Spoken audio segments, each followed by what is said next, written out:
Hello everyone, यहाँ पर latest 3 बड़ी अपडेट आप सभी के लिए। ये अपडेट जानना बहुत ही जरूरी है क्योंकि आप सभी परेशान हैं कि 16 जून से हमें विद्यालय जाना चाहिए या नहीं जाना चाहिए। इसको लेकर के हृदय सिंह ने स्थिति को स्पष्ट किया है, तो आपको सुझाव उनका कैसा लगे ये भी कमेंट बॉक्स में जरूर बताएंगे। साथ ही साथ दूसरी अपडेट रहेगी त्रिभुवन सिंह के द्वारा अपडेट दी गई है। तीसरी अपडेट है आपकी अतुल जोशी के द्वारा, जो प्रदेश उप महामंत्री हैं, इनके द्वारा स्थायीकरण को लेकर के अपडेट दी गई है, जो बीजेपी प्रदेश उपाध्यक्ष से इन्होंने मुलाकात की है। तो तीनों अपडेट जानने के लिए वीडियो को लास्ट तक देखिए, जिससे आपको सही और सटीक अपडेट मिलती रहे। वीडियो को लाइक कर दें, चैनल को सब्सक्राइब कर लें, बेल आइकन को दबा करके अपने साथियों को शेयर कर दें, जिससे उनको भी सही जानकारी मिलती रहे।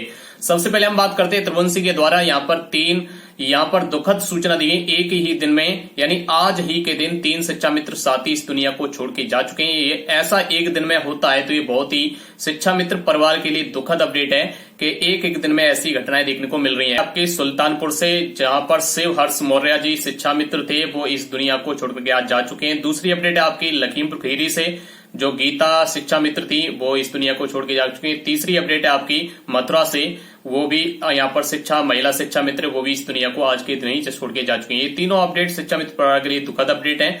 अब बात करते हैं यहाँ पर जो हृदय सिंह प्रदेश उपाध्यक्ष हैं, उनके द्वारा 16 जून को लेकर के लेटेस्ट अपडेट दी है। उन्होंने कहा है कि शिक्षा मित्र साथी 16 जून को लेकर के क्यों परेशान हैं। जब आपके विद्यालय 19 मई को बंद हो गए थे, उसके बाद 31 मई तक का आपको मानदेय मिला है। क्या सरकार ने आपको 19 मई तक का मानदेय दिया है? जब आपको 11 दिन का एक्स्ट्रा मानदेय मिल गया है, फिर यहाँ पर 14-15 दिन के लिए आपको अतिरिक्त जाना पड़ रहा है, तो फिर इसमें घबराने की क्या बात है। उन्होंने कहा है कि जो शीतकालीन अवकाश होते हैं, क्या उसका मानदेय काट करके आपको दिया जाता है? उसका भी तो मानदेय मिलता है। तो उन्होंने कहा है कि सरकार जैसे कहे वैसे ही अगर आप पालन करते रहेंगे तो सरकार आपके हित में कार्य करेगी। अगर आप सरकार का लगातार विरोध करते रहेंगे, जैसे अभी तक 5-7 साल से करते चले आ रहे हैं, और सरकार उतना ही आपसे दूर जा रही है। तो उन्होंने कहा है कि शिक्षा मित्र साथी सभी सरकार से तालमेल बना करके चलिए, क्योंकि उन्होंने 19 मई को स्कूल बंद करा दिए, आपको 31 मई तक का पेमेंट किया है, तो आप 16 जून को चले जाते हैं तो भी कोई दिक्कत वाली बात नहीं है। ये एक हमारे लिए पॉजिटिव पक्ष होगा। उन्होंने कहा है जब 16 जून के बाद हम विद्यालय जाएंगे तो कुछ समय के बाद हम सरकार के पास, सीएम योगी आदित्यनाथ के पास जाएंगे, तो इस मजबूत पक्ष को रख सकते हैं कि हमने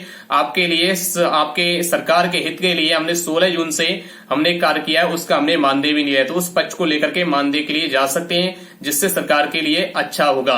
तो ये हृदय सिंह की राय, आपका मानना क्या है कमेंट बॉक्स में जो बताइए। अब बात करते हैं यहाँ पर समाजिक शिक्षक शिक्षा मित्र महासंघ के प्रदेश उप महामंत्री अतुल जोशी के द्वारा आज बीजेपी के प्रदेश उपाध्यक्ष कमलेश मिश्रा जी से मुलाकात की गई।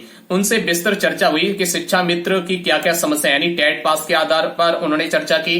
जो नॉन टेट पास शिक्षा मित्र हैं उनके लिए चर्चा की गई, और इसके अलावा महिला शिक्षा मित्र जो अपने पति वाले जिले में जाना चाहती है या अपने पति के पास वाले जिले में जाना चाहती है, इन बिंदुओं को लेकर के महत्वपूर्ण चर्चा की गई, और साथ ही साथ स्थायीकरण को चर्चा की गई।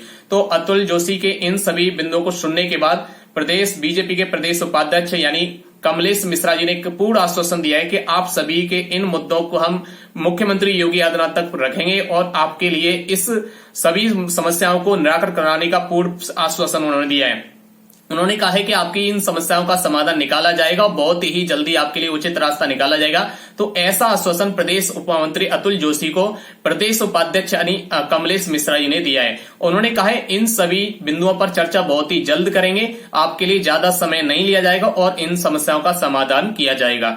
तो ये आपके लिए 3 लेटेस्ट अपडेट थी। मैं आशा करता हूं तीनों अपडेट आपको समझ में आ गई होंगी। आपका कोई सुझाव है, कमेंट है, तो कमेंट के माध्यम से पूछ सकते हैं, आपका रिप्लाई किया जाएगा। मिलेंगे फिर नई अपडेट के साथ। जय हिंद, जय भारत।